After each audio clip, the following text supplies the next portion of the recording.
This program is brought to you by Emory University.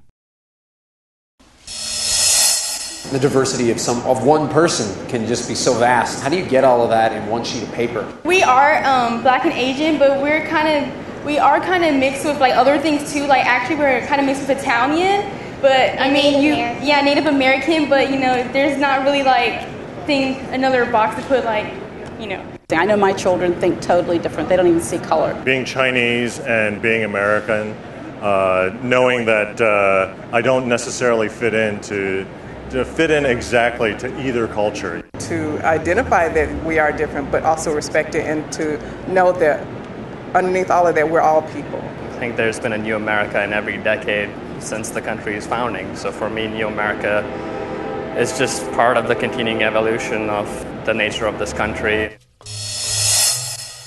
I always say I'm African American and Danish. I don't have an investment in whiteness, and I don't feel like I have a piece of white American identity. The whiteness I have just happens to be from Denmark. I don't identify myself as white because I grew up in New York in an area that you were either Irish Catholic or Jewish.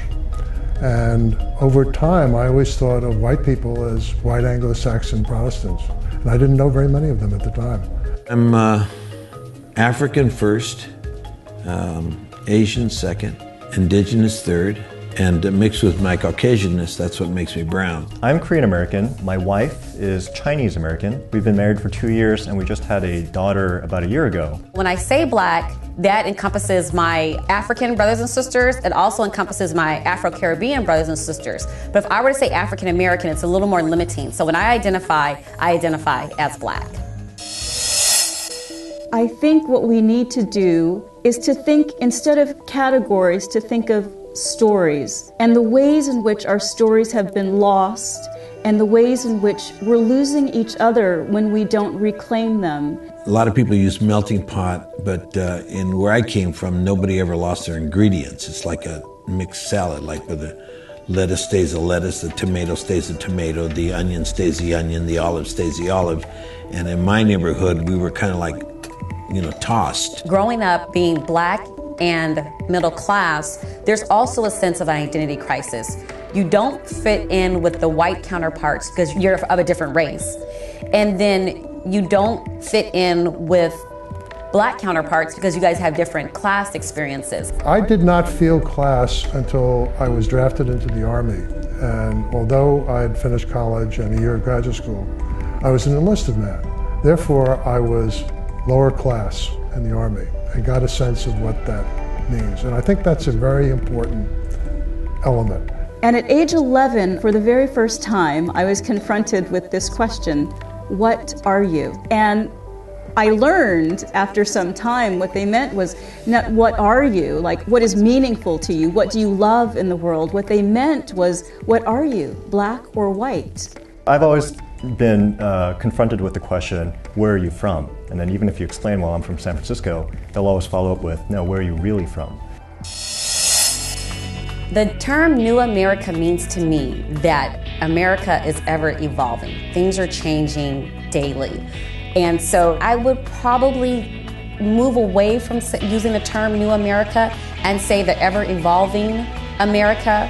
What I would hope for in New America would be this elasticity to open up to other experiences, not to prejudge, but to bring them in and see what happens. And I think it's a very positive aspect. For me, it's an exciting America. It's a new vision of America that in many ways transcends race.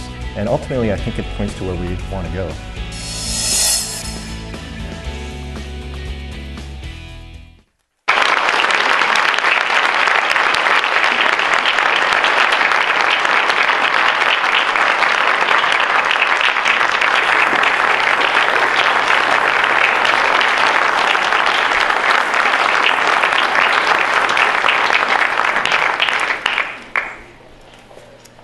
Good evening, and thanks very much, ladies and gentlemen, for welcoming all of us here to Atlanta. It's great to be here. I'm Wolf Blitzer. I host a show on CNN called The Situation Room, and for all practical purposes, You're in the Situation Room, because wherever I am, it's the Situation Room. Welcome to this inaugural inception of CNN Dialogues, and I'm thrilled that Jim Walton, our leader, invited me to host this first ever CNN Dialogues here. As many of you know, CNN Dialogues is a partnership with the James Weldon Johnson Institute of Emory University.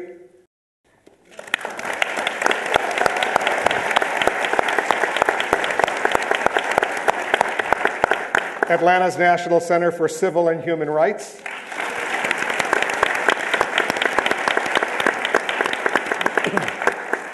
And CNN.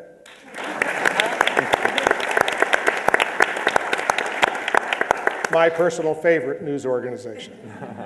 This event is a platform for a series of citywide public dialogues with major figures shaping our time, and it's only just the beginning. This is going to be an exciting adventure for all of the people of Atlanta.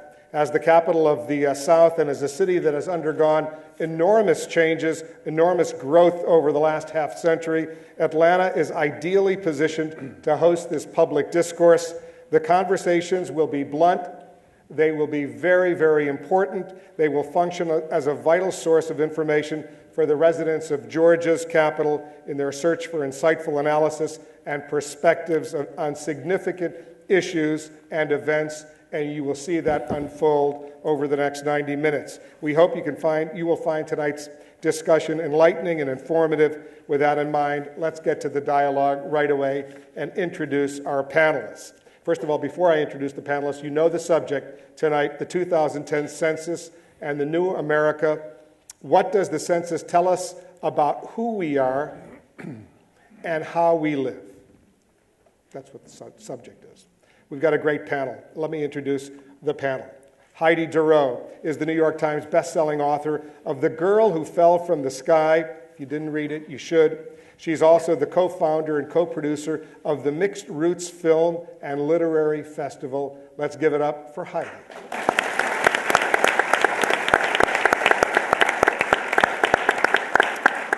Edward James Olmos is an award-winning actor, director, and activist. His most memorable roles, and God knows there have been so many of them that all of us have grown up with, include teacher Jaime Escalante in Stand and Deliver, and the patriarch Abraham Quintanilla in Selena.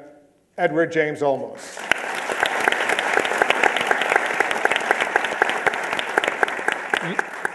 Yul Kwon is the host of the upcoming PBS series America Revealed. He's also the winner of the CBS reality show Survivor, Cook Islands. Wow.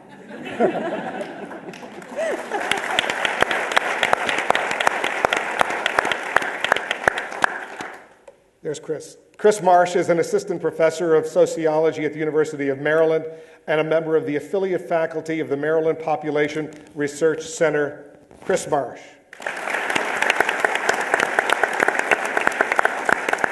Dana White is a professor in the Graduate Institute of the Liberal Arts School at Emory University, not very far away from where we are right now. He's an urban historian who has lived in Atlanta since 1970. Professor Dana White.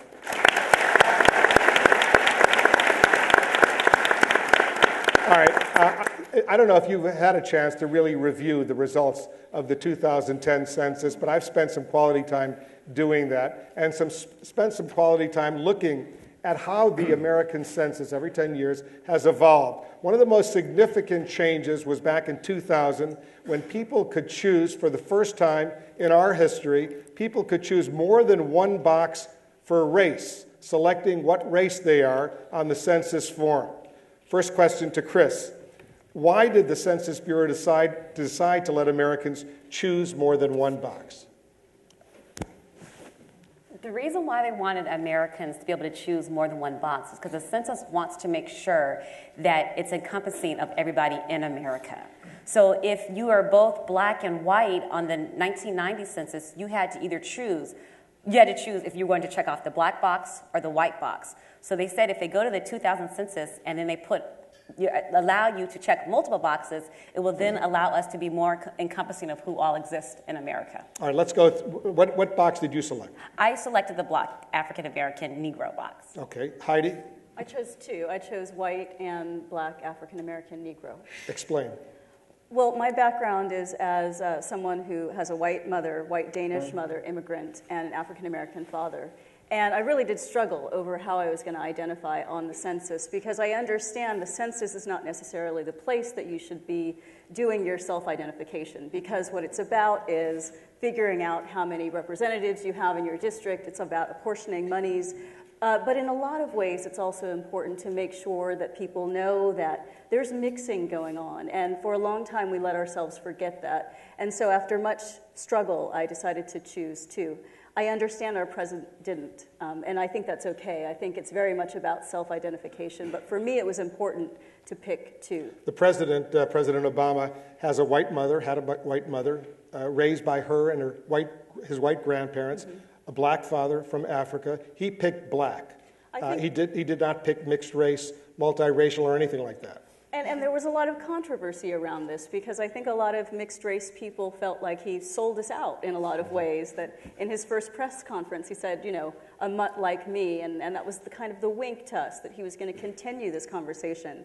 Very honestly, I didn't know what he would pick, but I'm glad he chose the thing that was important to him. He's always said, I consider myself an African American because that's how the world sees me, and I'm okay with that, the way that he chooses to identify, but I'm glad I had the choice to choose two. Although, I have to say, I wish I had been able to say, I am not white American culturally. The culture that I pick is the Danish culture, but if you want to talk about the blend, the reason I'm this mocha latte color, it is because my mother is white-skinned and my father is brown-skinned. You sound white American culturally. Oh my goodness, this is... Don't you? We're going to get into the situation, aren't we? Uh-oh. Does she sound more... You don't sound very Negro. Yeah. Did he just say that I talk white? Wow. She doesn't talk. She doesn't talk Danish. She doesn't sound Danish. Ja, right? men det kan jeg også gøre. Jamen, taler du dansk? Fordi Now she's sounding Danish. Yeah. Well, I mean, it's so interesting because what we're talking about really is boxes, right? But the boxes bleed over. There's so much more interest in the margins beyond the boxes. So white, Danish, African American, from Texas even, I think, is an important distinction. I guess if you spoke with a Danish accent, maybe that would be different to me. Okay. All right. Edward, what did you pick? What box? Mexican American Chicano, which both my parents are Mexican. And my mother was born here, so I'm second generation on my mother's side. Okay. Yul? I guess mine's easy. I was Korean. One box. One box for Korean. Yep. Professor? Guess. No. Professor, I felt discriminated against. Well, you've heard a little bit of the preliminary discussion, and we're just getting started. Do these boxes accurately reflect our society in the United States of America? Which professor? Dana. I don't think so. I really don't. I'm glad that there's more choice now, but it's too much either or. And I think it was Heidi who said the stories are really what counts. What's behind this experience? That's what I would value the most. But as an historian, it's useful to have these categories. Can I chime in? Yes, please.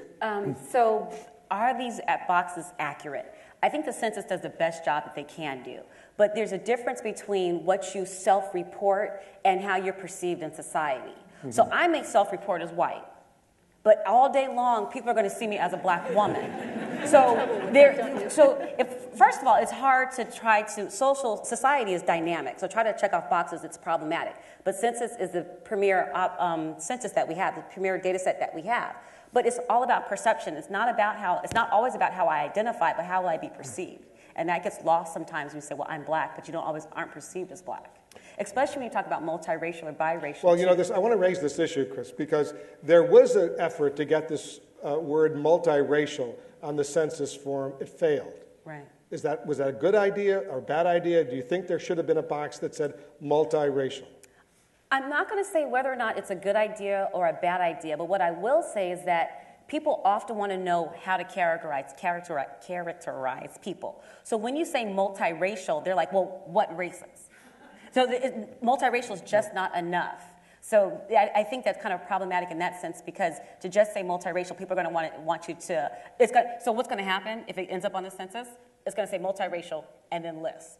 Because multiracial is just too encompassing. They want to make sure they understand how to break that down. Because at the end of the day, they want to be able to still put you in some type of category. Does everybody agree that it would have been a bad idea to have one box that said multiracial? Yes. Yes. I worry that there would be a caste system in some way that, what counts as multiracial then? I mean, how are you doing the math on that identity? I do believe that it's a better situation to have all the boxes that you can check. The specific ones. Edward, how do you distinguish between race and ethnicity? Well, first of all, you asked the wrong person. Because, I'll tell you what. I believe that race, there's only one race, and that's the human race. And inside the human race, there are ethnicities, there are cultures, but there's only one race. And this is really the issue that we're facing today. Because there are a lot of intellectuals that will fight me to the ground to make sure that they, pontificate on how there are races, that there's an African race, Latin race, an Asian race, an indigenous race, Caucasian race. But that was brought about by a decision of us to encompass that word and use it that way. And you can go back to, the Greeks. They had their way of putting us into different, groups. And but really, there's only one race.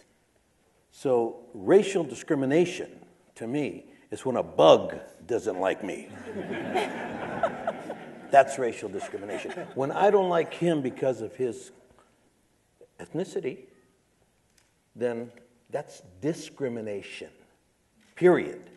The usage of the race is a unifying word, and if we don't start using it that way, we're going to really come into a very difficult time. So what I hear you saying, Edward, is that you're not even convinced, and maybe I'm misreading what you're saying, is that as far as the U.S. Census is concerned, they need to know all this specific information about all of us. Yes, they do. You do think so? Oh, yeah. I think they do need to know that, and they need to celebrate it, not let it be destructive, because those changes that are coming are true. The Latin American culture will be dominant within 50 years. In 20 years, we're going to be 1/3 of the population. And that change is frightening to people. We're not ready for it. If I was to ask anybody in this room to name me one United States national hero that you've studied any time in your life, male or female, born in the United States of America, of Asian ancestry, name me one that we as a group say thank you to. Name me one. If it wasn't for Martin Luther King, there would not be one person of color that we say thank you to as a nation. And that is what really hurts my children and my children's children and my children's children's children. Wolf. Well, can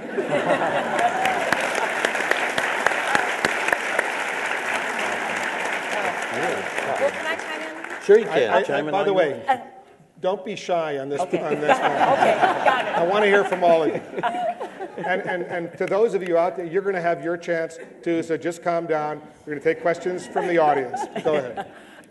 You talked about the intellectual, how the intellectual might want to look at race a little differently. And so I felt obligated as an intellectual to say that race, which is a discussion that we may not necessarily want to have here, but race can be seen as a social construct. It really doesn't exist. There really aren't any racial differences. And someone asked a question, preparing for this, would you want to see a race-blind or a race-free society?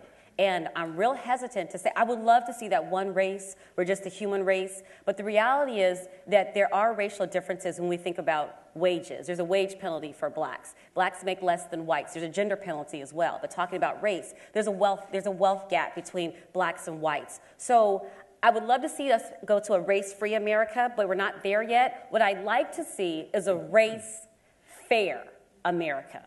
So you're not penalized for being of a certain racial and ethnic group. So that's what I would probably add to the discussion. I would just say to that, basically, that once you start to use the word race as a cultural determinant, you've lost. Because it divides us.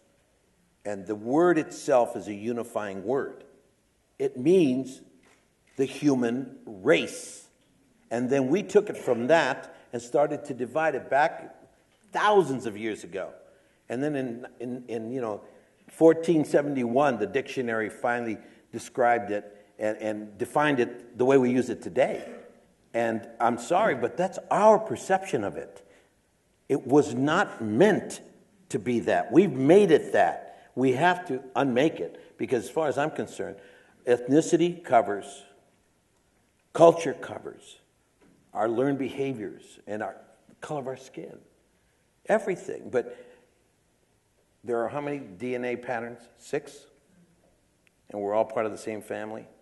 So we really have to come to terms with this. And I know that there are people right now that are completely not with me. But that's okay, because the change is, it's always been here and it always will be. The only thing that's constant is change. It's going to change on you. I know you want to. I just want to, as an aside, I actually did pose a question that Mr. Olmos asked. I've gone on the street and did kind of a man on the street thing where you ask people, name a single prominent Asian American leader, and everyone draws a blank. You keep on pushing them, and the answer I get most frequently is Kim Jong-il.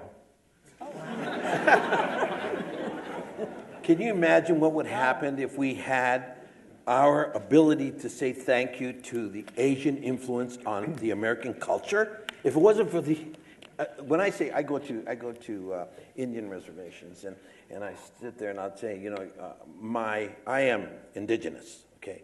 I am Mexica, Maya, Olmeca, okay? So I'm indigenous. Now, 500 years ago, I was mixed with my Caucasianness, but my root comes from Asia. That's how I cannot forget my grandparents who were Asian. And just like I can't forget my grandparents who were African. Who does not like their grandmother? Enough does not say thank you to her. Please. And why wouldn't you say thank you to your ancestors? And where do your ancestors come from? Africa. So say thank you to Africa. And say thank you to the Asianness of us. The indigenous people have a big problem. They kind of like, they think it's a white man's theory that they come from Asia.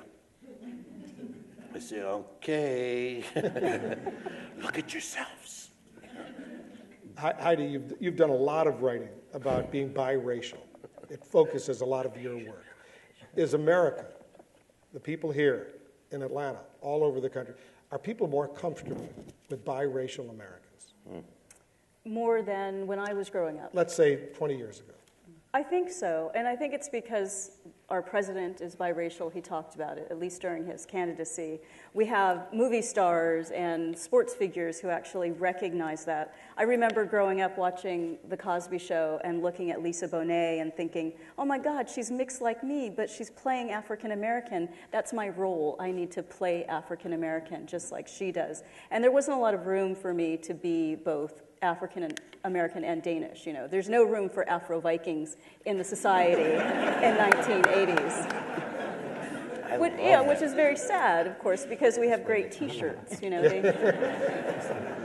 so I do think things are changing in some ways. I have a nephew who is African American and Filipino. He's Blackapino. But he does not really identify that way. He identifies as black, although he has a very mixed crowd. He's 18 years old, and he thinks the whole mixed race thing is Auntie Heidi's thing, and he's not a part of it. So there must be something changing about the world. What I'm afraid of is that we're in this place where we're saying, okay, we're post-racial. Everyone's okay now. We're not post-racial. And if we what about younger people in their teens or 20s or 30s? Are they post-racial in America? I think they just don't know enough about their history.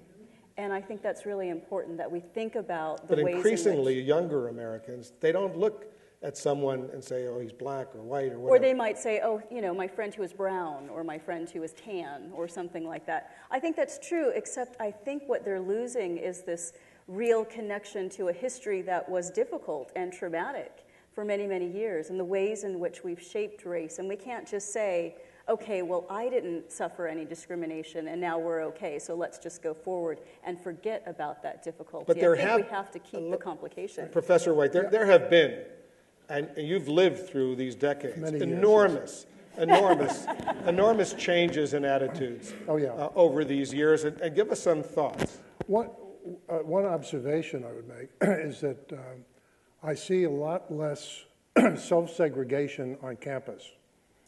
20 or 30 years ago, you might see the Asian students together than the African American and the white.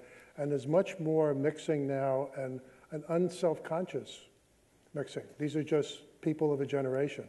So I think there is a big change in that direction. It's a very, very healthy, a very easy manner in which they handle themselves. Having said that, though, Kris, I don't know at the University of Maryland, but I go to a lot of schools all over the country. You go into the student union, you see the black kids sitting with the black kids, the Asian kids sitting with the self-segregation. You see it on major campuses. Do you see it at the University of Maryland? I do, yes. Why? I'm not sure why. It probably has something to do with preferences, taste, and desires. And so maybe the students are deciding to integrate with people that have the same kind of taste and desires. Now, maybe it happens to be that blacks happen to have the same taste as them, so they're staying together with them in the cafeteria. Maybe it's not. I'm not quite sure, but I don't think we don't see this melting pot that you expect to see in a huge university at the University of Maryland. It may be different. It's different here in the South. But, well, I guess Maryland's I can the add South. some color to that. When I went to college... You will, go ahead. When I went to college... Which college? I went to Stanford, okay. Which has about 24% Asian American population, student population. I was confronted with the question of whether I wanted to join a fraternity, and if I did, whether I wanted to join an Asian American fraternity. Initially, I was inclined against it because I didn't see the purpose of self-segregating. I've always believed that if you want to be successful in this country as an ethnic community, you needed to integrate yourselves and figure out how to get into the corridors of power and the circles of influence that have historically been closed off to us. But when I got there, you just realize that there is a degree of cultural affinity. A lot of the people, when I was growing up, I often felt like an outsider. I didn't belong anywhere. I didn't feel like I was really Korean because I wasn't fluent. At the same time, I didn't feel like I was accepted as American because I looked like a foreigner. When I went to college, I was suddenly surrounded by other people who had gone through the same experience, and they could relate to what I went through in a way that other people couldn't. And so there was that tight bond. But I do think it's a mistake to overly self-segregate, because ultimately, in the Asian American community, there's something called the bamboo ceiling, where people, when they go out into the working world, Asian Americans do quite well in terms of getting into the entry-level ranks of large corporations. But for the most part, they hit a ceiling beyond which they won't get promoted into management. And part of the reason for that, they've done a lot of studies, is because we don't build the networks and the internal champions and the mentors that can push for you to get into the upper echelons of management. And that's something that we need to work on. Is there more, maybe you want to answer this, self-segregation on college campuses today than there were 20 or 30 years ago? Gosh, I don't know the answer. Anybody have a thought on that? Oh, I think there's less. Less. I really do. I mean, this is what I see every day. Maybe possibly getting better. Yeah. Maybe. You think it is getting better? It could be getting a little Edward? bit. It is getting better. Yeah, I think it's starting younger too. I think it's getting better, but there's also within a lot of ethnic communities pressure for people not to integrate with the larger white community.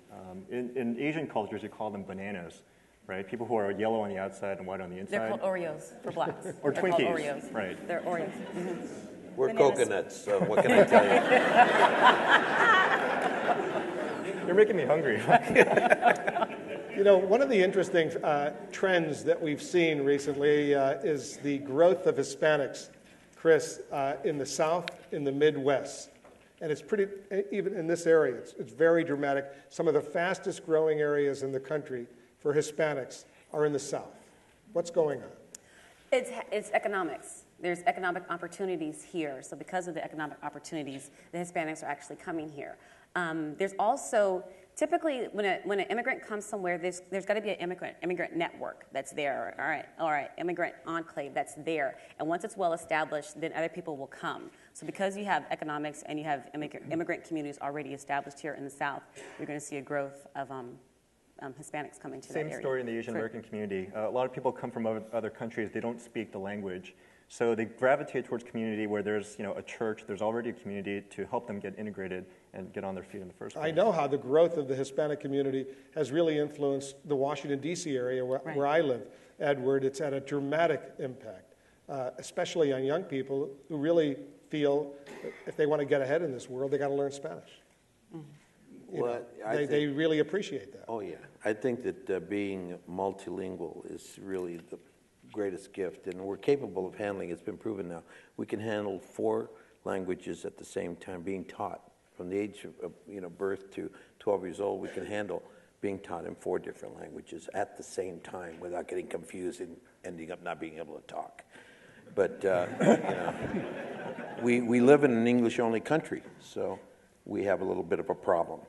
And it really nos ayuda mucho poder entendernos y poder hablar otro idioma. And people who talk more than one language really are actually trying harder to communicate, to be, whenever I hear somebody with an accent, I say, man, thank you, man, because I'd hate to have learned English.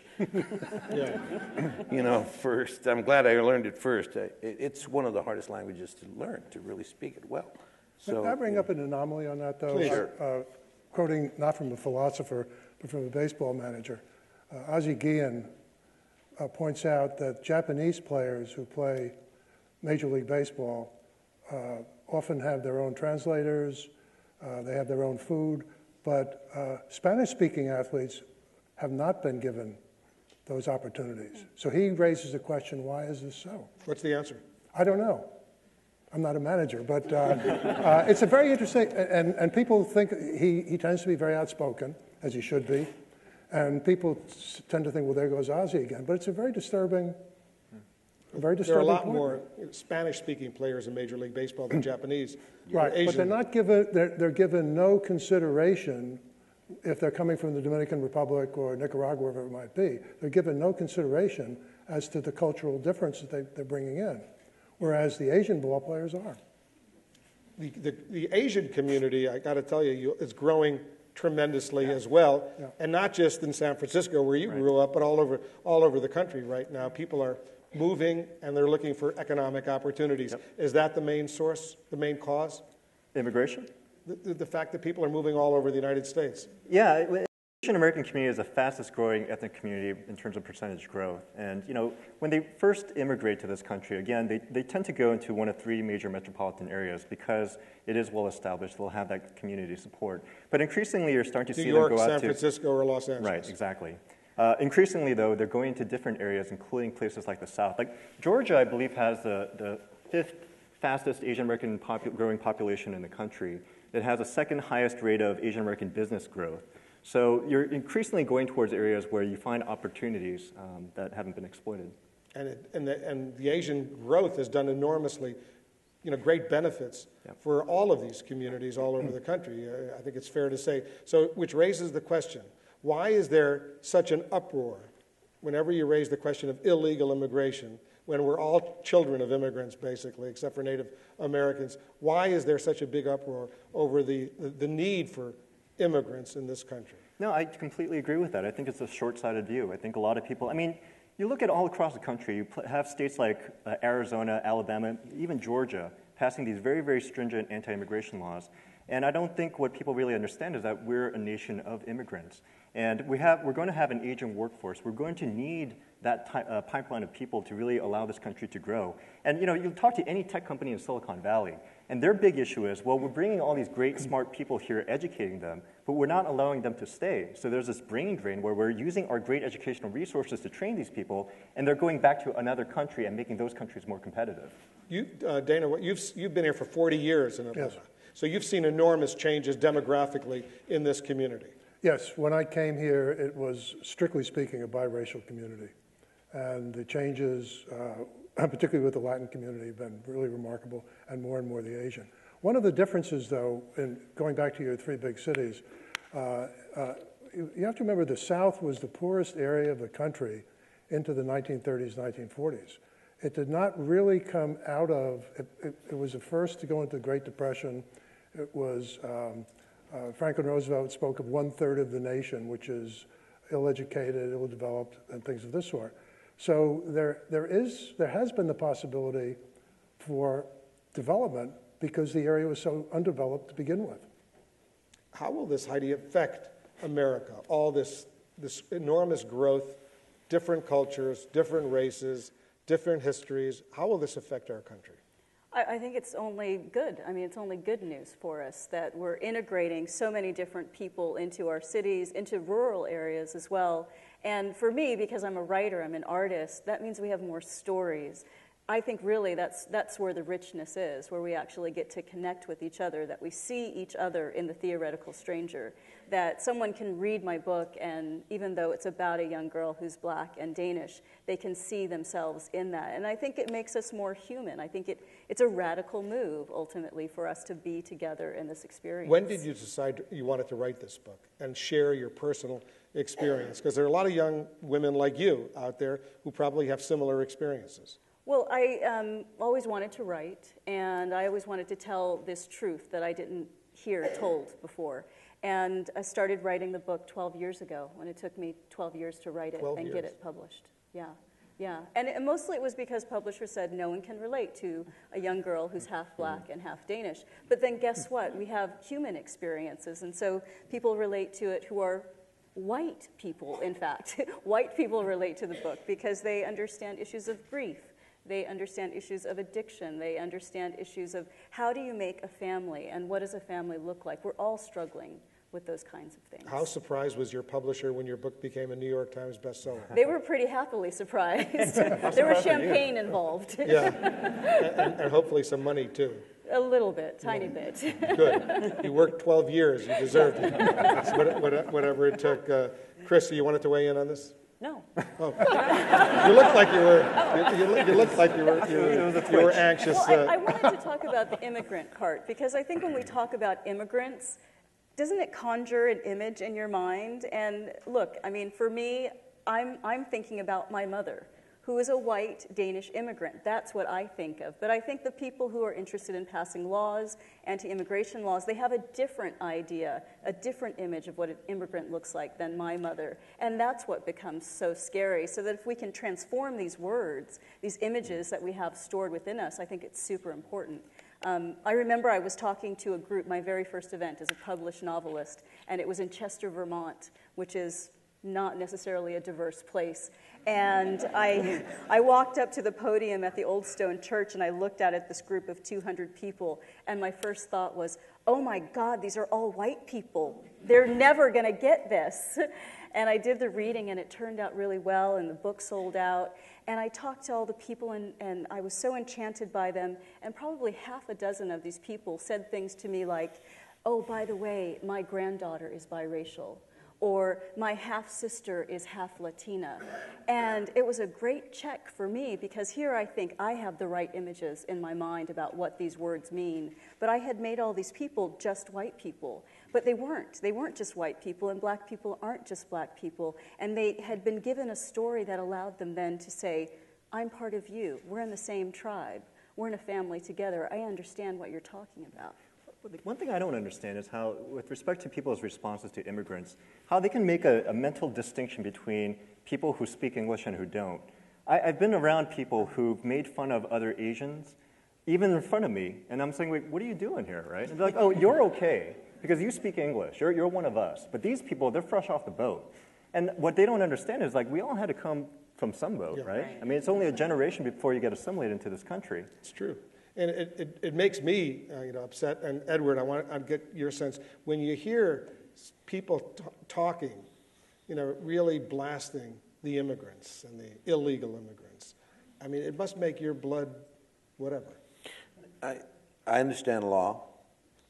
I understand the legality of what people are trying to enforce. I really believe that we migrated here and started this hemisphere over 40,000 years ago. Indigenous people sprouted up here, and I was part of that. And so I greeted, my relatives greeted the first Europeans that came across, and they were the boat people, the original boat people. And we embraced them, we helped them. We tried desperately hard to understand and communicate, and we didn't speak their language, they did not speak our language. And then they went nuts.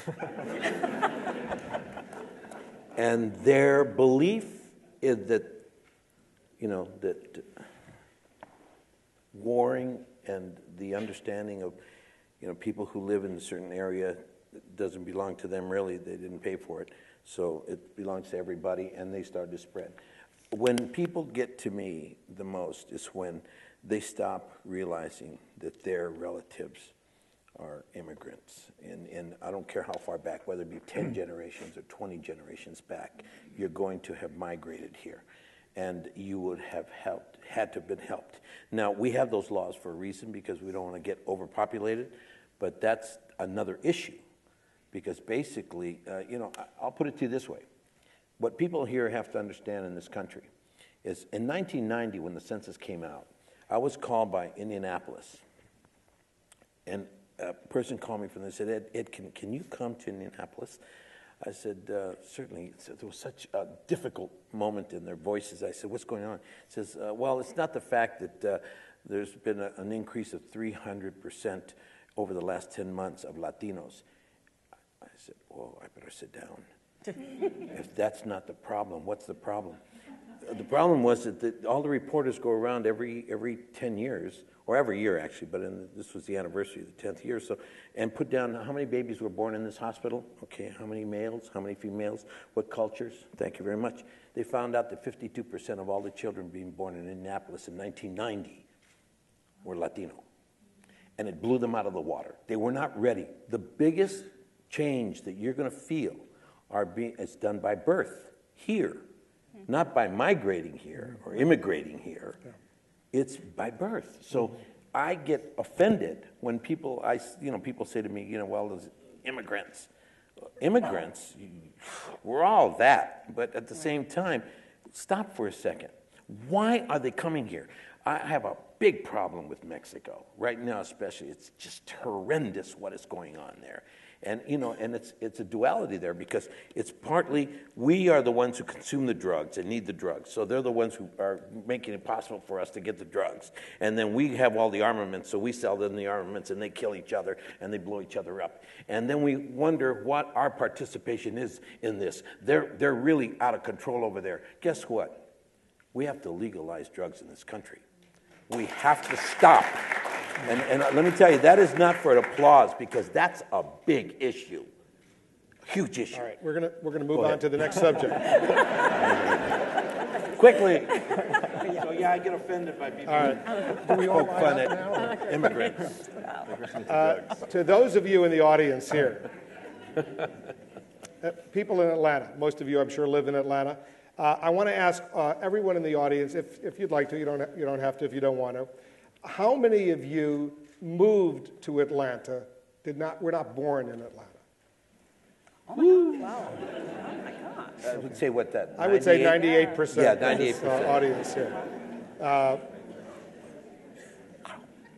And you know what it says about Atlanta? Everything. It's a great city. People want to live in Atlanta. Yeah. So let's give it up for Atlanta.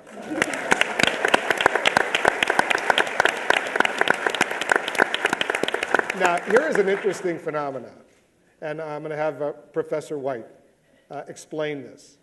It used to be, decades ago, African Americans would move from the South to Detroit, or my hometown of Buffalo, New York, or all the cities up north where there were manufacturing jobs, opportunities, maybe less racism or whatever. But now we are seeing an amazing trend of African Americans from the north moving back south. Yeah. What's going on? I think it really began in the 70s, and I think part of it was a response to the early successes of the civil rights movement. Part of it is, you mentioned Detroit and Buffalo, they're being depopulated. You have major cities which are losing 50 to 60% of their population. Detroit has lost more than half of its population. Yeah. I think Detroit at one point had a population of about 1.4 million. It's down to 700,000 right now. My hometown of Buffalo, in the 1960 census, the city of Buffalo had 680,000 people. In the most recent census in Buffalo, the city of Buffalo had 280,000 people. Yeah. So you can see a lot of those people from Buffalo and Detroit came to Atlanta and a lot of other cities in the South. Yeah. Better weather. I think it's also, obviously it's the economics. These areas are not going to redevelop. I mean, there are plans to redevelop them. I don't see how Detroit. One of the things I've read about Detroit, they're saying now it's almost like urban renewal in reverse. that people are so scattered through the city that they're talking about congregating them and concentrating on certain neighborhoods. Mayor Bing has this as a project. There are any number of factors. This is the South is the home place for many African Americans. My wife and I go to Columbia, South Carolina almost every August, and the hotel we stay in has family reunions of African Americans. They fill the hotels. So there are people who are coming from other parts of the country, and they come down here, and they find it more comfortable. The quality of life, there's also the question of weather and climate. Wolf mentioned his being from Buffalo. I lived in Buffalo for 4 years and came away with frozen ears. So when I got to Atlanta, I felt much more comfortable here. But there are any number of factors there. Kris, you've studied this trend as well. Yes. Wolf did some audience participation, so I'm going to go ahead and try it as well. So most of you guys said that you didn't have any. Raise your hand if you don't have any kind of like ties here with family here in Atlanta. Okay, great, perfect. It drives my point home. So there's two types of migrants that are coming back to the South. You have true return migrants, and those are people that are coming back to take care of family or to be a part of like their family. For the most part, they're probably going to migrate or they're going to move to like rural areas because they probably have like a large parcel of land. They're going to build their dream home. So you have those kind of return migrants. But you have these primary migrants as well. And these primary migrants are those that don't have any family ties. But they have family ties more of in a ancestral kind of way. Okay, my ancestors came from the South, I want to come to the South. But you don't have a grandmother or a great-grandmother that lives here in Atlanta. What we're also finding about these primary migrants, which tends to be everybody in this room, you guys tend to be a selective group. And you're more educated, you're most likely going to have children, and you're probably most likely going to be married as well. So we do see two types of migrants. They are very different, and they're coming for very, very, very different reasons. And the primary migrants really, it seems like, again, economics is really driving it because you can get that dream house that you couldn't get up in the northeast area. Is this return of large numbers of African Americans from the North to the South changing the South, the traditional South we're talking about right now? Kris. It's a different kind of mentality, I think, coming here. You're looking for new opportunities. You're looking for new venues. You're looking for new environments. I think it is a little bit different, but I think it also dovetails nicely in the comment we made before because the South has been, Atlanta in particular, has been very binary. There's this black-white dichotomy. So now you have Latinos, Asians, well-educated blacks that are moving back to the South. So this new South it's different. There is definitely a new South that's happening, especially here in Atlanta. And it's not just Atlanta, but go ahead, Professor. So I was going to say with Atlanta, they're moving to the counties that rejected mass transportation in the 1970s to keep African Americans out. Mm-hmm. So you have not just a suburban population, you have an exurban population. So they're beyond the inner ring of suburbs and moving out into other suburbs. That doesn't mean necessarily that the areas they're moving into will be integrated. There might be black communities, there might be integrated communities, so it will vary. Right, so we know that segregation has decreased in Atlanta, in the South. For all major metropolitan areas, segregation between blacks and whites, I'm speaking of, it's decreased, and it's on a steady decline. There is still segregation, but it's decreasing. So when you say there is still segregation, what do you mean? People still blacks aren't necessarily living with whites. But are there like restaurants or schools? Oh, I was talking about where you live, your home environment, where you actually decide. Yes, where you decide to buy a home. What do you mean? Are there neighborhoods where blacks are not allowed to live? Is that what? No, not allowed to live. If you look at the segregation literature, there's 3 reasons that the sociologists talk about for segregation. It's either economics, preferences, or it's discrimination. So for one of those 3 reasons, people still aren't living in very integrated neighborhoods. They're becoming more integrated, but they're not as integrated as they. Has the election, Heidi, of our first African American president? Biracial. I say African American because his father was from Africa, his mother is from America, so he's African American. Has the election of our first African American president really affected attitudes in the United States on some of these sensitive issues we're discussing? I do think so. I mean, I feel like as someone of color, I look at the president and I think, wow, America is just a little bit more of me. I have a little bit more room in this world because we're able to look at him and say, this is a smart man. This is a man who can get things done. This is someone we want to believe in. And he looks something like me. And so I think it has changed in that way. Can I pipe in here? I spent a lot of time going to different college campuses, encouraging young people, particularly minorities, to get registered to vote. And for years, it was like pulling teeth. I mean, these kids didn't care. They're thinking, my vote doesn't matter. I've seen a fundamental sea change when Obama ran. Suddenly, all these kids who never gave a damn got really excited. And it's not just within the African American community. In the Asian American community, kids got so ramped up because they're thinking, you know what? If he could do it, maybe I can do it in my generation too.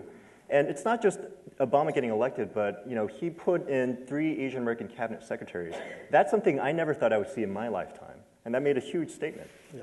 I remember my grandmother, she's 94 years old, born in Texas, moved to Portland, Oregon in the 40s for the shipyards to do work there. And on the day of his inauguration, she drank champagne for the first time and wept because she never thought she'd let me see share that. with you just a personal moment in my journalistic career, maybe one of the most moving moments that I had. It was November 4th, 2008. I'm CNN's lead political anchor. It's 11 p.m. on the East Coast. I'm standing there. The polls had just closed in California, Washington State, and Oregon. We knew that Obama was going to win. We knew when Virginia and North Carolina and Indiana and Ohio and a whole bunch of other states went for Obama. But we couldn't say that until we didn't want to discourage people from voting on the West Coast. He needed 270 electoral votes. And we knew it would only be after 11 p.m. when the polls closed in the West Coast that we would be able to announce who the winner of the election is.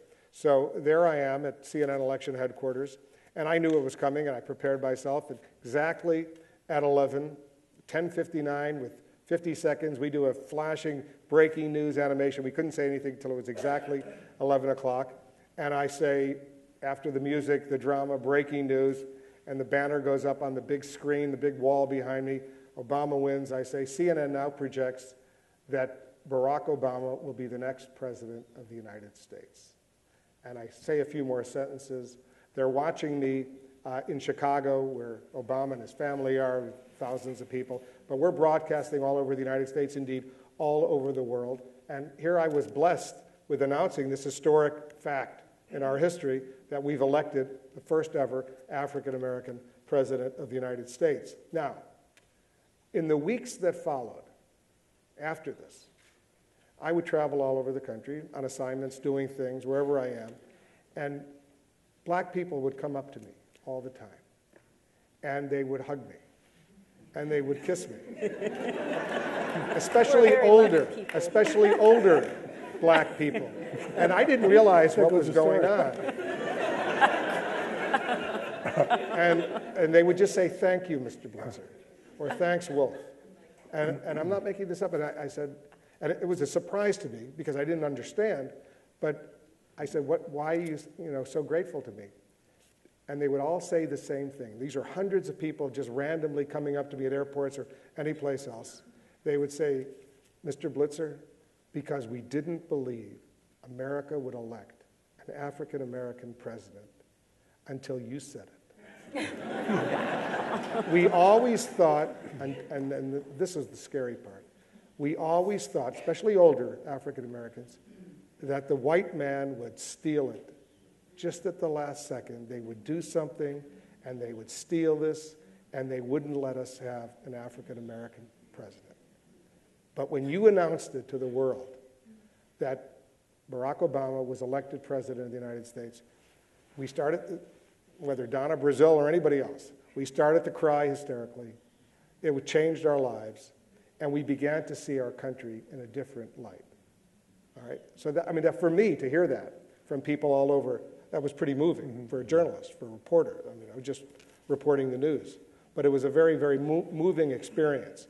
So let me go through the panel, and then we're going to take questions from the audience. What does this say 3 years later? Is that excitement, that passion, that real historic turning point in our country still there?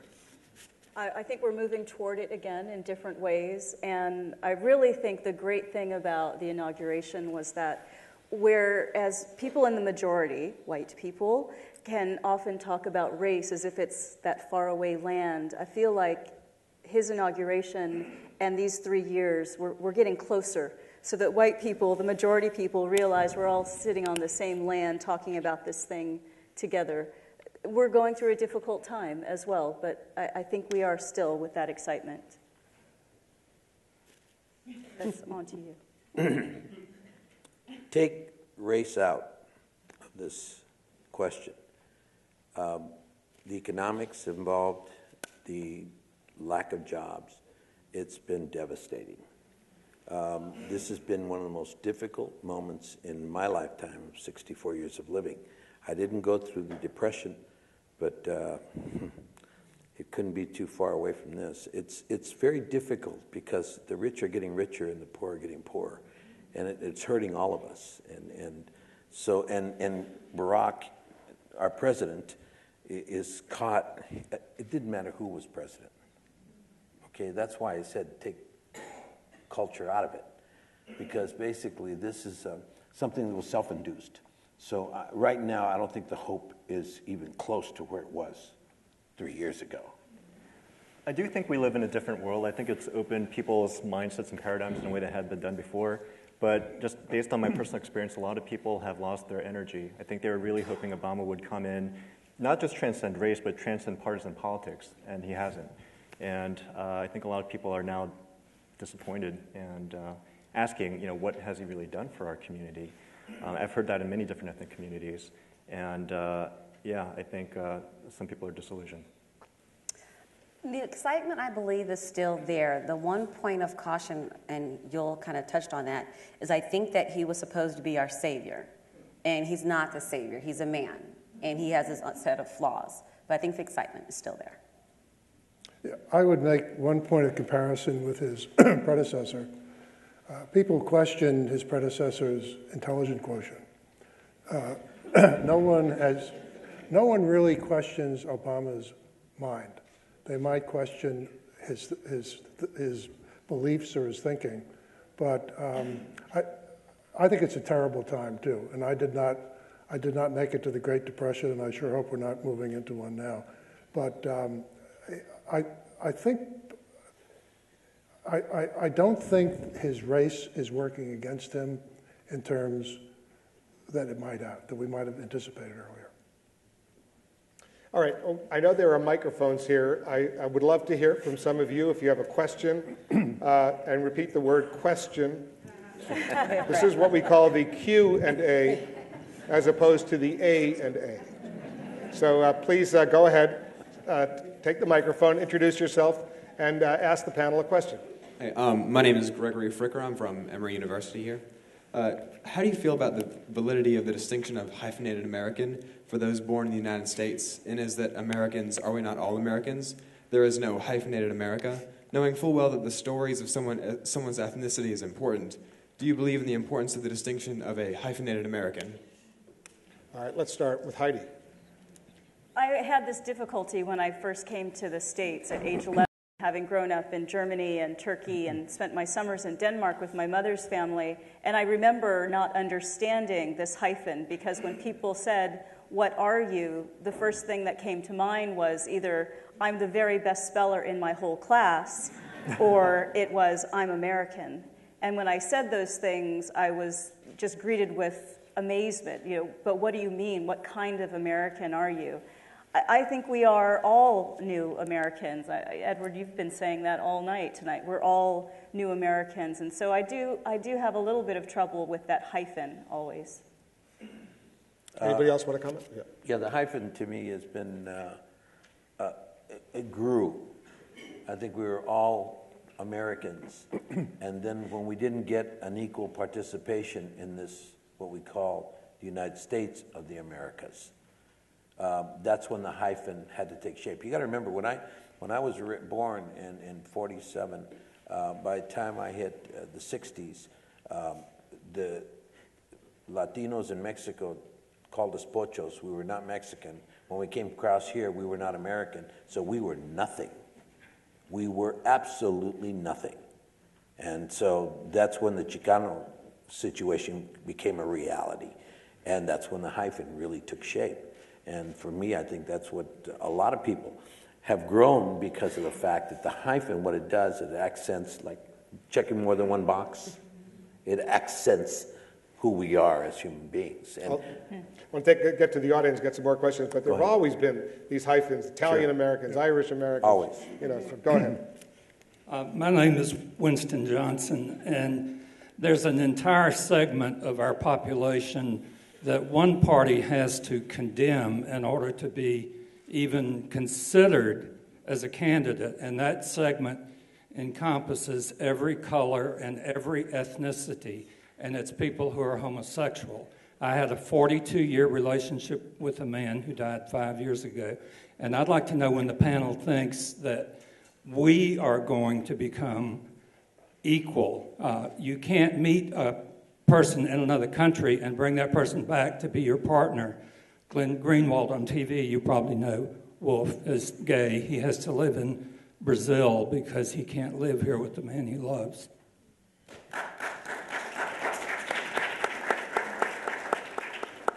Winston, that's a very good question, and I'm sorry for your loss. The way I'd answer that question, like we had said earlier, the census is making small strides. So in 1980, I believe, you didn't even have unmarried partner on the census. So now by 1990, you can have unmarried partner on the census. That was more so for cohabitation, and now we have, by 2010, you can check more than one box. So be a little patient, and I think by 2020, you might see some things that look a little bit more representative of you. I'll be 80. You got to stay around. Yes, go ahead, please. Well, first, thank you very much for a wonderful discussion. I'm Cedric Sussman, and I'm from South Africa. I often say I'm a true African American now, in another way. That country is dealing with a very difficult problem of trying to redress past wrongs, or from what they call previously disadvantaged segments of the population, which happen to be the majority. What role do you think efforts to redress past grievances, particularly with respect to the African American population, might play in our discussions? You haven't mentioned that. We've lived through quotas in universities and in other institutions. Where is that heading? And should it be a completely color-blind and ethnically blind society? Can it be? Who wants to take that question? Are you suggesting like reparations and stuff like that? Is that what you're... It's heading in that direction, yes. But I think we've seen it more in terms of quotas and access to education, for example, but there are others too. I'll give it a shot. Okay. So if we think about reparations, which I am 100% for reparations, how are we actually going to define who deserves reparations?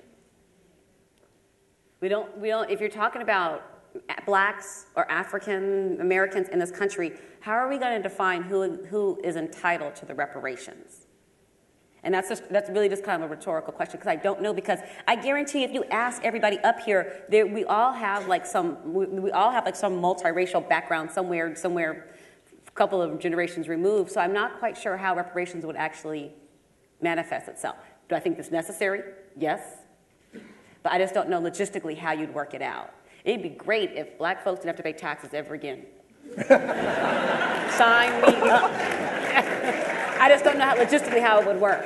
I think practically speaking, you define black by black. We got a lot of people asking questions, so I want to get to the questions. But practically speaking, given the budget deficits, let's not hold our breath. Not going to be any reparations. Go ahead. I'm a doctor. I've been here 44 years. And Atlanta has changed in a positive way in reference to many of the things you mentioned, but in a very negative way in reference to health care. And the classism issue is so dramatic. Dialysis patients here. I had one, had to go back to Mexico because they closed the dialysis center, and she died 34 years old. She came over when she was 10. A black gentleman with cancer of the prostate, you've got to go home. You're not eligible for Medicaid until your cancer spreads. That's the law in this state. And we don't get the word out about it. The third case, a white guy, 43 years old, real bad high blood pressure, has to be admitted to the hospital. He's in heart failure. When he's discharged, they don't have to give him one pill. So his medicine, he doesn't have the money for medicines. His blood pressure zooms back up. He bleeds in his eyes, and he's blind now because of that. And children from other countries, born in other countries, needing health care in this city, there is a definite gross discrimination against them getting health care. And they come over here and they're 5, 7 years old, and they need health care.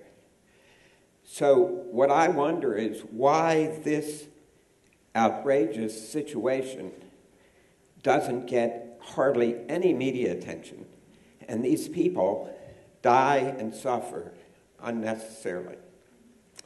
Thank you. Anybody want to answer that? I just have to agree. I mean, why? There's a lot of outrageous things happening in our country, unfortunately, still, and we'll see how that unfolds in the coming years with the new health care law that was passed, but most of it hasn't yet taken effect. We'll see if that makes a difference. But you make fair points. Go ahead. Good evening, everybody. My name is Mark Anthony Mitchell, and I'm an inner-city pastor.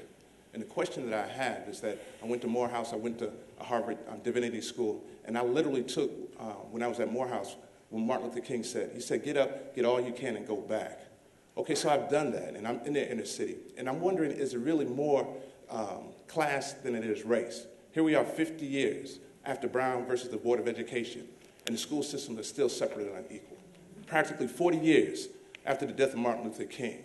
And we're, as a poor people, as an African American people, as a minority people marginalized, we're worse off today than we were in the 60s. Yeah. So the question that I'm asking, when are we going to resurrect, or should we resurrect that dream that Martin Luther King had, which was multinational, multicultural, and get back to this poor people's campaign? Because you're right, the rich are getting richer and the poor is getting poorer.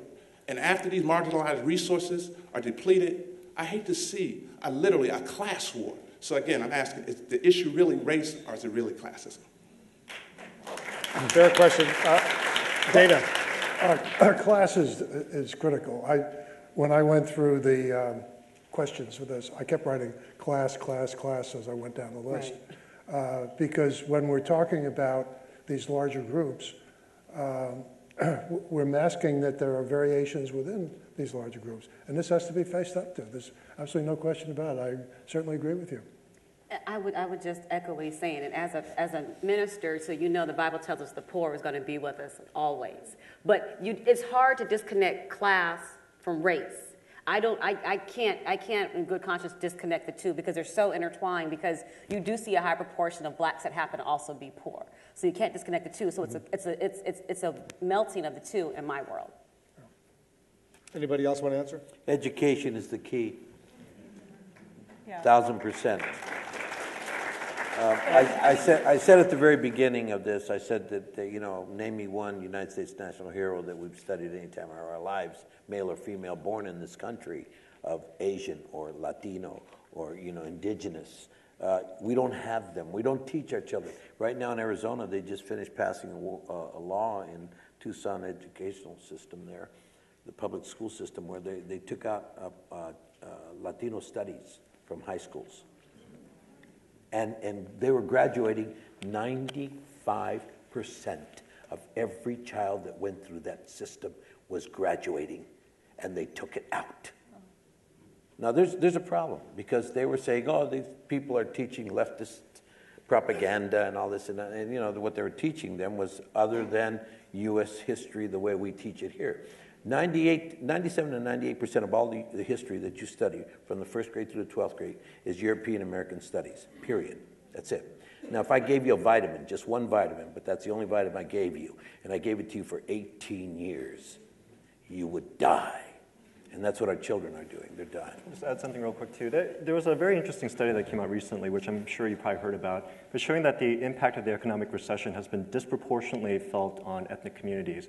So the median household income for whites declined about 16% since the economic recession began. For African Americans, it was in the mid-50s. For Asian Americans, in the mid-50s. For Latinos, it was about 66 to 68%. And the reason for that is because a lot of ethnic minorities have their wealth tied up in their homes. And as home prices have precipitously declined, their net wealth has gone down drastically compared to whites who are more diversified. So again, the two can't be extricated Minister, from each thanks other. very much for what you're doing. We have some people up in the balcony with a question. Go ahead. It's an interesting discussion on education. In Stand and Deliver, Mr. Olmos, you played a role in which you looked at how race relations and education are sort of dealt with. I would be curious how you guys feel that the Hollywood and the media have informed the discussion on race relations and what sort of impacts mass media has had, particularly in the entertainment sector. Well, we happen to have a great actor here from Hollywood who can answer that question brilliantly in 60 seconds. They call it the entertainment business, not social consciousness. So we don't do enough. We try like crazy. It took us 5 years to do Stand and Deliver. It took us 10 years to do Walk Out. It took me 18 years to do American Me. All of them are films that really have changed the course of the people who have seen them, and they're really relevant. There's no greater impact, to finish it off, than the audiovisual event when it's projected on the big screen with no peripheral vision and Dolby stereo sound all the way around you. It goes directly into your subconscious mind and it'll stay there. That's how come when you saw Jaws, you didn't go jumping in the ocean right away. Let's give him a big round of applause for answering that question in 60 seconds. By the way, that was a rehearsal. On September 12th, mark your calendars, I'm going to be moderating the next CNN Republican presidential debate in Tampa, and all of the Republican candidates will have 60 seconds to answer the question, and then 30 seconds for rebuttals. So he could be a presidential candidate. He answered it in 60 seconds. The first Latino president will be a woman. You have a name you want to give us? Yeah. I know. She's the Secretary of Labor right now. Okay. In about 6 years, guys. It's Hilda Solis is the Secretary of Labor, for those of you who don't know. My name is Sarah Musazadeh, and I'm originally from Iran. I was born there, and I immigrated to America, so I'm Persian American. Growing up, I've always loved my Persian culture. I love the music, the food, the dancing, everything. But I always remember that I always tried to assimilate into the American culture as well. I always want to be American, the clothes, the outfits, the songs, everything. Now that I'm a bit older, I see that I can share both worlds, and I've sort of blended them both. But growing up in the South as a Persian American has also allowed me to experience things a bit differently in regards to economics per se. But when I go to communities or visit my families in New York or California, we don't share the same experiences. I think the way they grew up and where I grew up economically, class-wise, it's not the same. So how can we continue to share those community interests and those passions that we have in regards to our cultures, and at the same time build bridges of understanding on class standards or economics? Heidi, this is a perfect question for you. Yeah. Local and regional Hold on, Dana. culture. We'll let Heidi, then you. Oh, pardon me, I didn't hear. Yeah. Local and regional culture are very important. Dana, go ahead. I grew up in New York, Irish Catholic. The Boston community, Irish Catholic community, was totally different. There was a link, but it was different where you grew up, and there's no question about it. We don't look at that often enough, really. I was going to say, we created a festival so that people could converge once a year and talk about all the ways we're mixed in different ways around the country and, in fact, around the world. I mean, the exciting thing is that you're growing up in this age of the internet and social media and Twitter and you're connected in that way as well, so that the conversation is not just at the holidays and it's not just at the summer vacation, it's happening all year round. And so I encourage you to keep that conversation going, because there's a very different way to be black in Portland, Oregon, in the Pacific Northwest than there is in Atlanta, I think. And there is something great to be learned about that. I mean, that's one of the great discussions I want to have, that there are so many different ways to be African American. There are so many different ways to be white or to be Asian or to be Persian American as well. Thank you. It's a phenomenal panel, and I wanted to thank you all for this evening. I have a question that I think is very disturbing for me as an American, watching other Americans fight and push back against legal immigration. I don't know if you've noticed in the past few weeks, but there's been an aggressive advertising campaign on one of the more conservative news channels, I'll just say, that has an advertising group that's supported by labor unions and by those in the right wing, pushing against legal immigration for the first time, and taking people to a website and pushing this notion that we should clamp down on legal immigration to the United States. We've had au pairs, and watching them grow up and develop has been phenomenal. They love coming to America. They love becoming American, and they only stay here legally, or they go back home if they're out of time. What are your feelings as a panel on this new issue that's just now come to the forefront with this new movement? I don't think it's a new issue. I think it's just fear. I mean, it's just more and more fear that people feel like they're losing something, and then they want to close the circle, right? And so we just express that in different ways. I'm horrified by that, absolutely.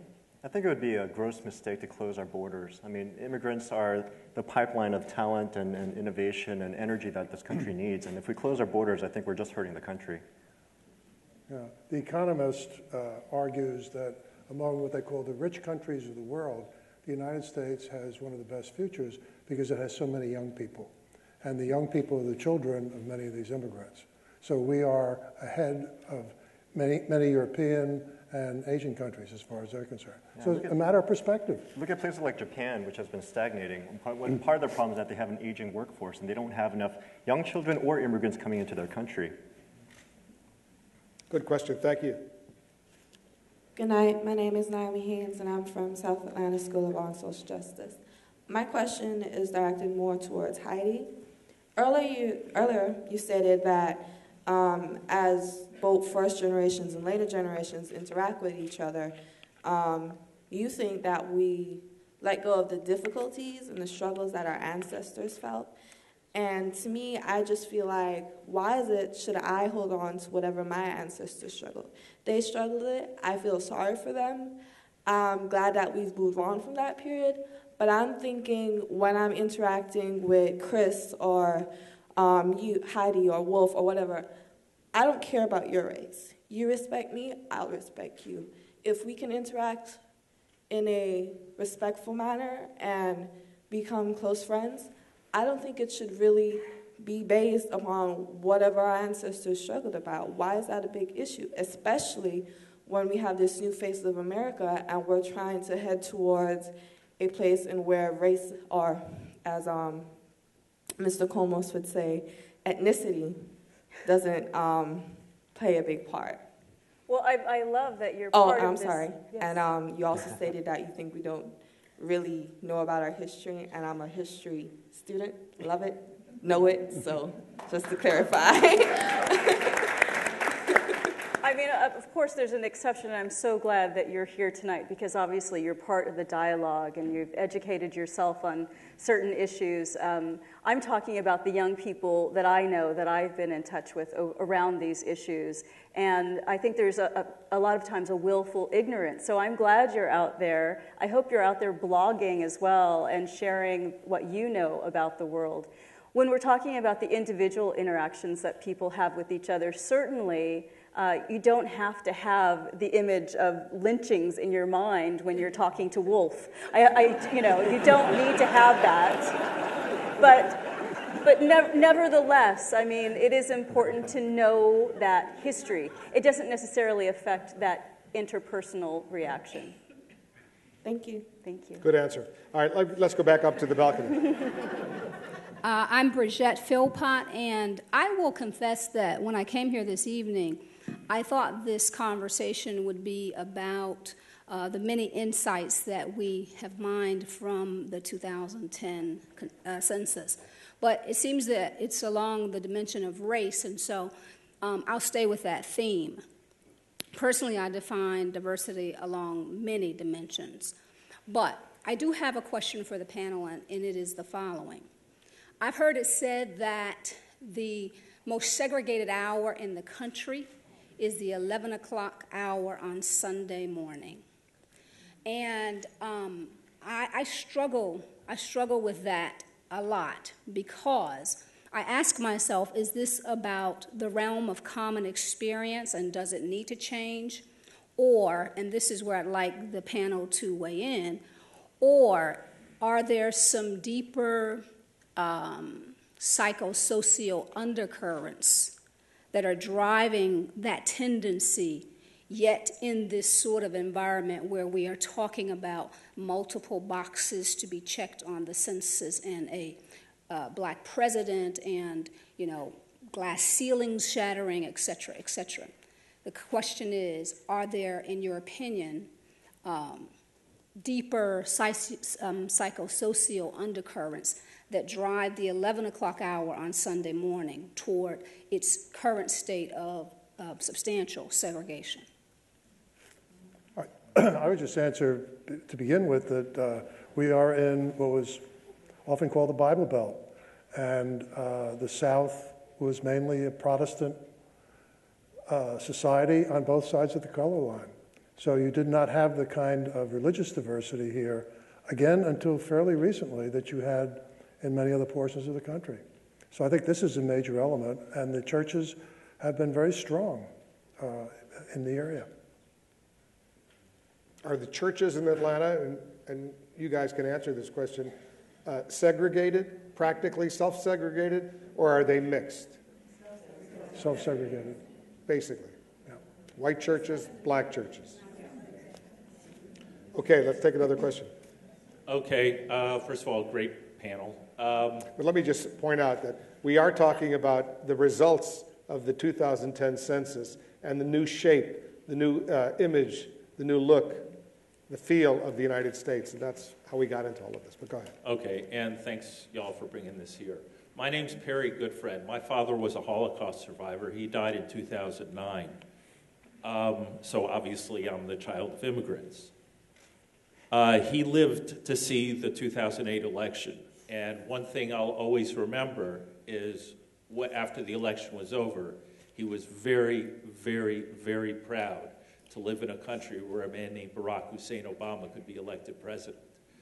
And to me, that says that for him, the part of the American ideal wasn't just to be successful, but that America is a collection of a bunch of different groups of people that can all be successful together. And I wanted to just drop that in there. And basing that, I mean, that's sort of a new paradigm. And y'all talked about self-censorship, it's not self-censorship, segregation. Thank you. Self-segregation.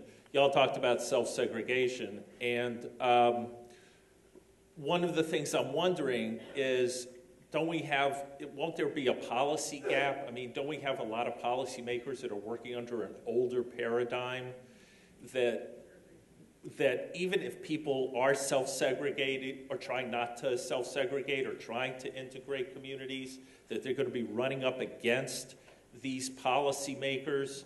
And isn't there a risk of attrition? I mean, people have to keep pushing and keep pushing and keep pushing through. How do we keep that from happening, and how do we make the policymakers engage more with the younger paradigm? Edward. Oof. Again, I got to go back to one. It's called education. We have to educate ourselves to understand what you just said. The paradigm of the old and the new is what we're talking about, and the change is coming. Hopefully that the new are educated enough, the young people, to be able to really come across it and make the changes that have to be made in the future. I, like your father, was extremely happy with the 2008 election. And I think that we deserved it as a people. See, you know, in 1984, the Olympic came to Los Angeles. 140 nations came speaking 105 languages.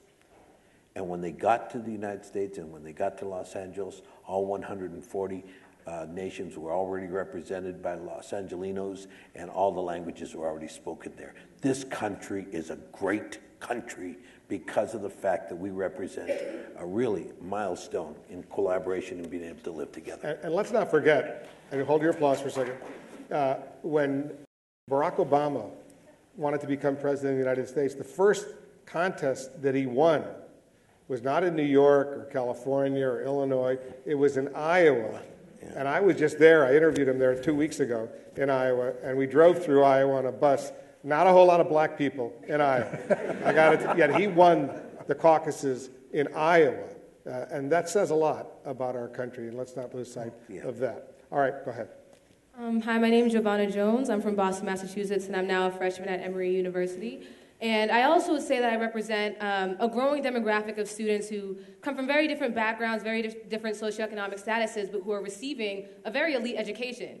This is very much a growing demographic. I come from a prep school, that type of situation. So I also think that there's a very similar culture within that.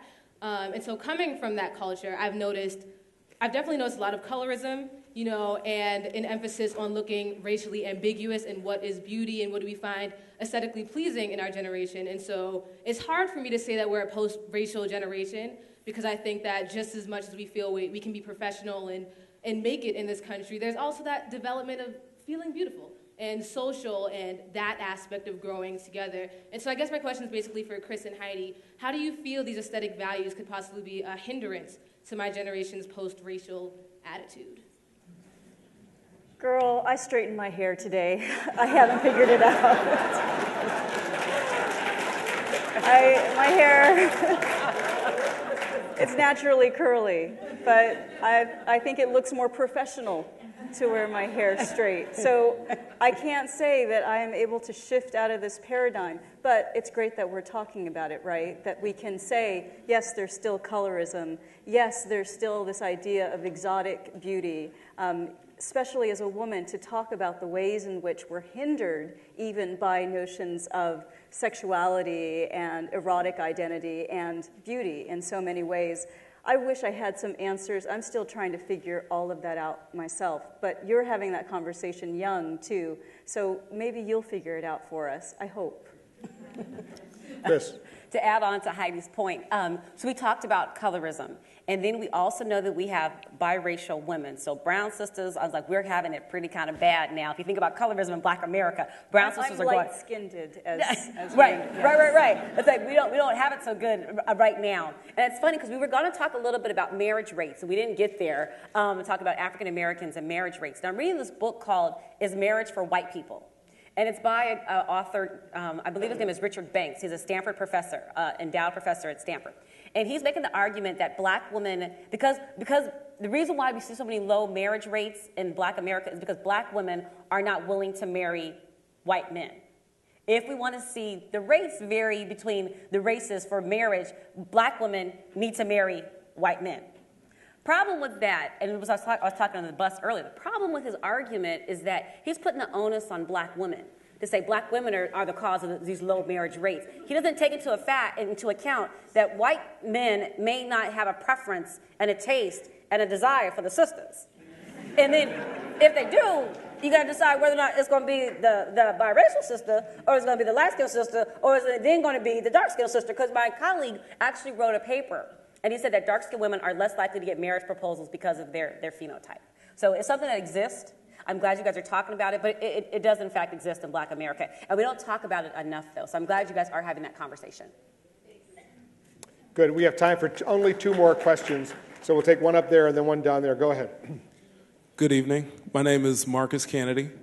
Referencing the most recent census results again, as we approach the inevitability of America becoming a minority-majority nation, I don't think it's far-fetched to believe that some groups may approach what's coming on as a zero-sum game and believe that there are things to be lost or gained. My question is, what do you think those losses and or gains may be, whether they be real or imagined? And finally, is there any historical precedent of a nation's majority losing its majority, and how did that play out? Dana? Dana? I don't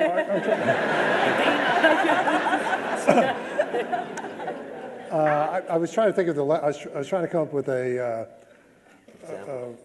group. I really can't think of a situation where it is the majority has gone into the minority. I'm sure there is, but very often you have a split. The country will split in two. And pardon me? There was an article in the New York Times today. Oh. Yeah, okay. I just read the Journal-Constitution. I didn't say anything in it. But I don't see what the loss would be if it's, again, it's measurement, majority, minority. When we're talking about Europeans, European Americans, we're talking about Germans and Italians who don't always get along. If we talk about Latin, we talk about different cultures within Latin America and with Asia.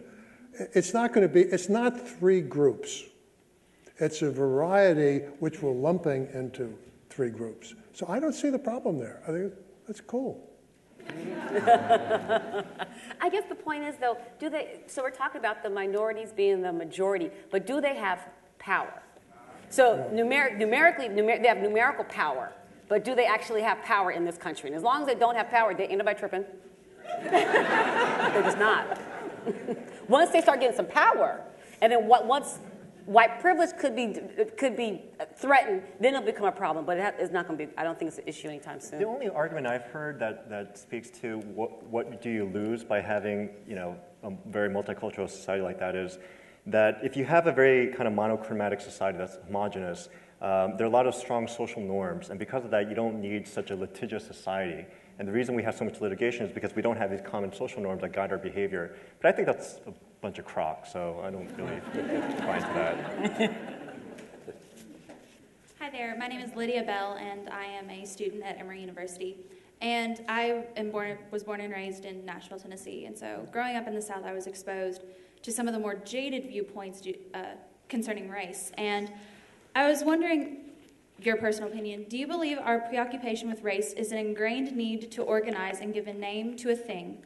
Or is it a learned behavior passed on from generation to generation, even if we don't realize we're doing it? Good question. Definitely learned. I disagree. I'd say it's learned. It's learned. I mean, you get kids in sandbox. You get them in the sandbox, and you leave them alone, and they're great. And then they start to learn the behavior, because basically everything we do is a learned behavior. Even breathing, if they don't help you breathe, learn how to breathe. Yeah, we have the sex talk with kids, we have the drug talk, and we don't have the race talk with kids, except to say, don't call people bad names who don't look like you. And so kids are just watching us to see how we behave, and then they watch TV, and then they put all the rules together themselves, and they learn how to discriminate. They learn difference in the worst way through silence. I don't necessarily disagree, but what I would say is that how we differentiate and categorize people is a learned behavior, but the need to categorize itself, I think, is a human phenomenon. I mean, we do that implicitly because we're cognitively limited, right? So we have to find heuristics to make things like snap judgments, because we don't have the time and the resources to be able to fully understand everything. And Lydia, I think part of the problem is that whether or not it's learned behavior or not, there's real consequences to it. So that's where I hinge my hat. It's like, okay, whether or not you want to classify whether it's learned or not, it's innate. It doesn't matter to me so much. All I know is that there's a penalty for certain racial and ethnic groups. When whites have 20% of the wealth as blacks and 18% of the wealth as Latinos, it's a penalty. So that's what is slightly more. Not to say your question isn't amazing, but I think that's where I would probably start the discussion at the consequences. Dana, you want to wrap it up? Go ahead. Oh. Not really. If you don't want to wrap it up, I'll wrap it up. And you know how all of us, please sit down, because there's no more questions from the audience. All of us have moments in our lives that we will always remember. And I'll wrap this up with one moment in my life that I will always remember. And it just flashed back to me as we were, that last question. My daughter was in first grade, Farmland Elementary School in Montgomery County, Maryland, right outside of Washington, D.C., public school. And she's excited. She's in first grade. She'd come home every day, and she'd tell us about the teachers, she'd tell us about all the other kids. And then she became best friends with Catherine. And she'd tell us about Catherine. Catherine's great, and we're doing this, and she's so nice. And we would say, well, what does Catherine look like? Oh, she's so cute, and she's nice, and she's got beautiful eyes, and she wears really nice little dresses. And she would tell us all. For weeks, we're hearing about Catherine. So one day, my wife says, well, maybe Catherine and Alana should have a play day or something. So she calls up the mother, and my job is to drive my daughter to Catherine's house, which is 4 blocks away or whatever, on a Saturday afternoon. And the girls were going to, my daughter was going to spend the afternoon there playing.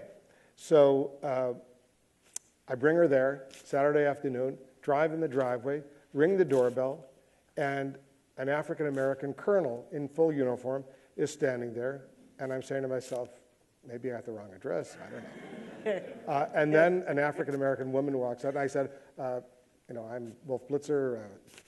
We were told Catherine lives here. Oh, yeah, that's my daughter. And the African-American mother comes to the door. And all of these weeks, my daughter is talking about Catherine,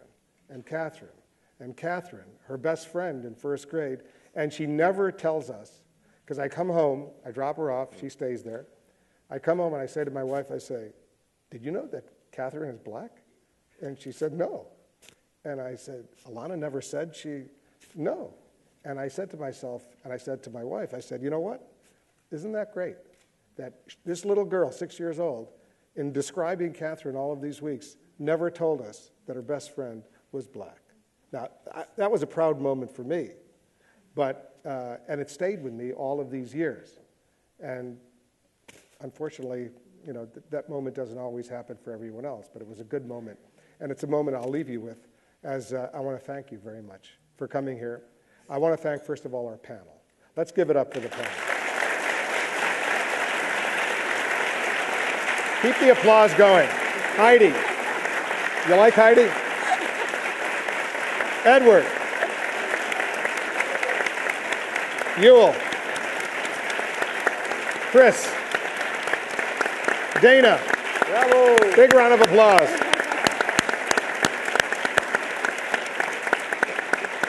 Thank you very much. I want to thank our panelists, obviously. I want to thank the James Weldon Johnson Institute at Emory University.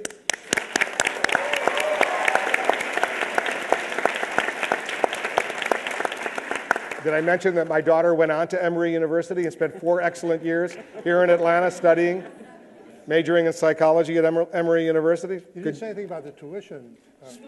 Emory University took a lot of my money. That's all right. I want to thank Atlanta's National Center for Civil and Human Rights.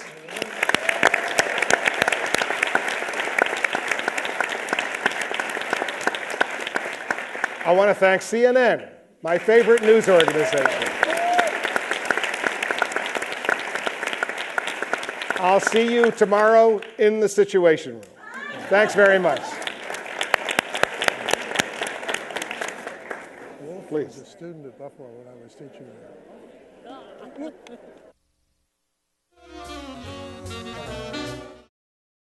The preceding program is copyrighted by Emory University.